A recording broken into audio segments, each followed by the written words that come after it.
Once upon a time, a historic wine tasting took place in Paris. It was labeled the Judgment of Paris, as if the French wines were on trial.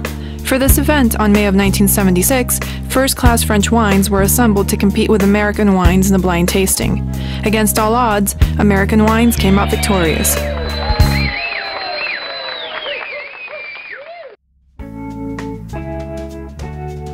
How could we decant this unprecedented chapter?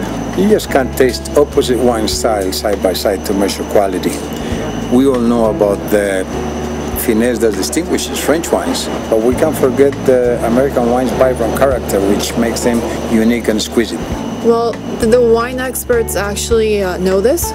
Well, they didn't know enough about California, and that explains why they thought that they could easily beat the American wines. Huge mistake. Well, what did they do about it then? They actually reenacted the same tasting a couple of times without success. The last time was in 2006. They assumed that after 30 years, the longevity of the wines would give them the advantage they needed to win, and they failed again. But we know that French wines are extremely earthy, elegant, and complex. Yes, they are, but that can be perceived as unfriendly.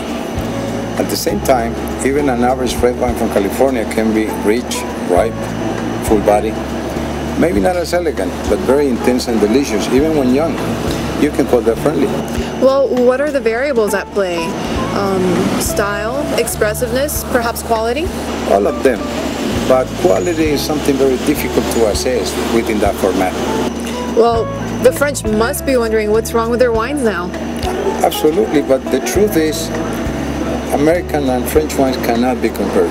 Their quality is different. Not better or worse, just different. In my humble opinion, the Paris tasting ended up being a comparison, not an evaluation of quality. Well, what will you do instead? First, I would set up a panel to blind taste French wines. Second, I would set up a different panel to blind taste American wines. And I tell you the results probably would shock the world again. Do you actually prefer French wines? Of course, but I can't stop drinking American wines. So, what's next? I don't know, but for now, why don't we toast to wine? Cheers. À votre santé.